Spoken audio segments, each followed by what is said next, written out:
Once again from inside our MSG Network studios, Brendan Burke over here, Butch Goring over there. We'll hear from Shannon Hogan and AJ Malesko, as well as Barry Trotz and some of the Islanders players. Following a 2-0 win over the New York Rangers, Butch took a long time to get an offensive performance. The goaltenders were very good. Varlamov was outstanding. And now 3 games between the Islanders and Rangers, and it's been a shutout for somebody in all 3 of those games. Feast or famine, I guess. We've been talking about being hungry all night, and Barry Trotz has been saying how hungry his team was for a win, and they managed to push that into a 2-game winning streak, which is critical, I think, right now for any team in the league, is getting something going, because we talk about the sense of urgency that should be in everybody's game, and get back into the playoff position. So people are having to catch you, having to chase you, and so Barry's team needs to get a little bit of a win streak going. They have the perfect opportunity, so they're playing maybe their best hockey of the season right now.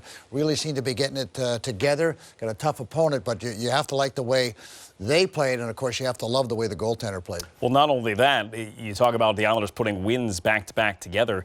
This felt like an Islanders type of win. This looks like the Islander hockey we expected from the beginning. Yeah, you asked me the other night what kind of game I wanted to see, and I said bubble hockey, and you're right. It was a much closer to bubble hockey. There was very, very few mistakes, a couple of miscues maybe, but overall you could see that they were focused. They had a game plan, and they stuck to it. And I know Trotz is always thrilled about what he calls puck management, and I thought the Islanders did a real good job in making their decisions, whether to dump it in or whether to keep it down low and forecheck. And for the most part, except for there was a couple of hectic areas late in that period after they got the 2-0 lead where they gave some opportunities. But other than that, it was a really solid game. Yeah, it was not mistake-free hockey, but every time the Islanders made a mistake, there was one man there to fix it. Semyon Varlamov, boy, was he good, especially early on in that third period. He really was. And again, as I said a little earlier on, not only was he, as big as a house, and he was in control of himself all the time, and he made things look easy, but some of those saves, there were cross-ice passes or goal-mouth passes,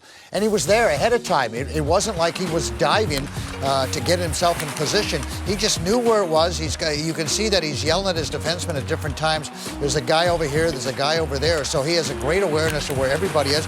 And look, he's not moving out of position. He's staying inside the goal post, so he's making things look easy. And he had 2 breakaways he had to deal with, Panarin and Zibanejad. That's the 2 best offensive players that the Rangers have to offer. And Varley said, not today, boys. Sorry, I'm on my game, and I'm not giving it up. So a fabulous game for him. More fabulous because he made key saves at key times. And it gets even better. They found another shot for him since the end of the game. So it's now a 30-save shutout for Semyon Varlamov. That's his 3rd shutout of the season. And yes, it's early, but they're 11 games into the year. He leads the NHL with 3 shutouts already. Well, he's just playing well, and now I think it makes an easy decision for Barry Trotz who to play. I mean, yes, he wants to give Sorokin some time and get him his first win, and seems like the Islanders now are starting to play hockey where they could actually win a game for this poor rookie.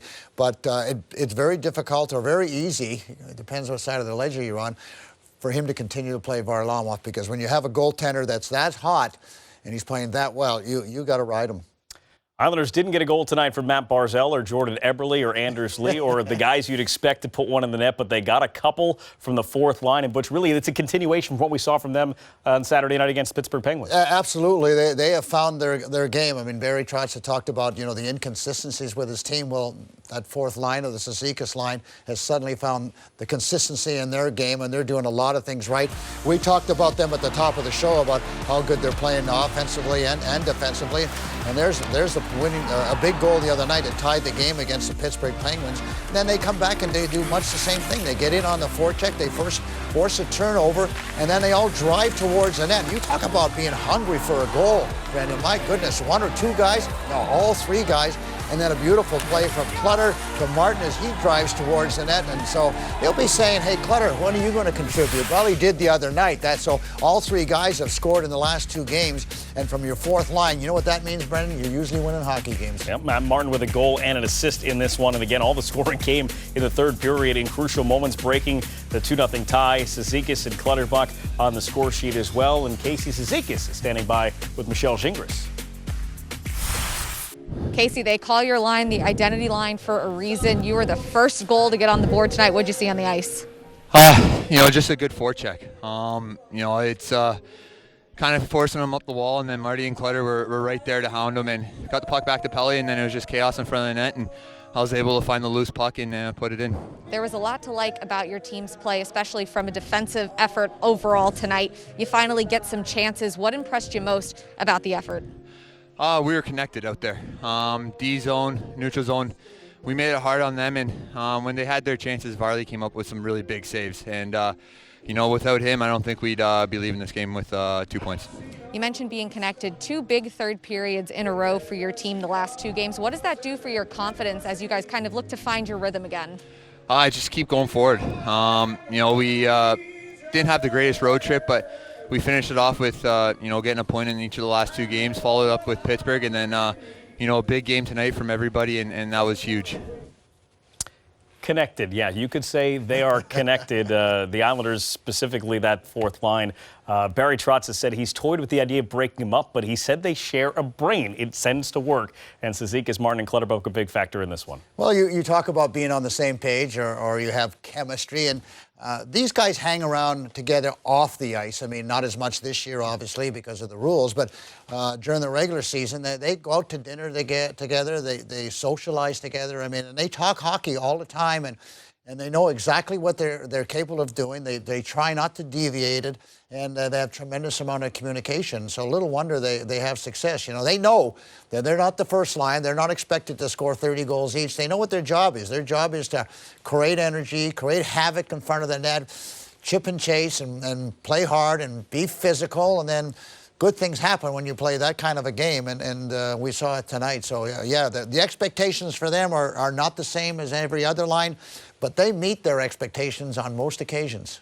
The Islanders' lineup has been in flux because of Anthony Beauvilliers' injury and still trying to figure out where this third line is going to find itself. And really the audition right now is for Oliver Wahlstrom, who gets a chance to play in that third line for the second straight game. What did you make of his performance? I liked his game tonight. I think maybe it's his best game. I mean, he didn't score, but the bottom line is that he was more involved. I mean, you saw more involved in the play. He was stronger in the corners. He was getting towards the net. He took a couple of nasty hits, but more importantly, Brendan, he just seemed to be more committed to trying to, you know, be involved. He driving to the net, coming back and forechecking, and you know, like here it is, second effort, even though he took a little bit of looked like a shoulder to the chest area, but just and then strength along the boards. He's a big, strong individual, so he takes the puck to the net. We know he wants to be a goal scorer on this team, but I just liked his effort and his focus and his commitment. There's a good opportunity there, and no hesitation at all there, Brendan. He got the shot off, there was a rebound,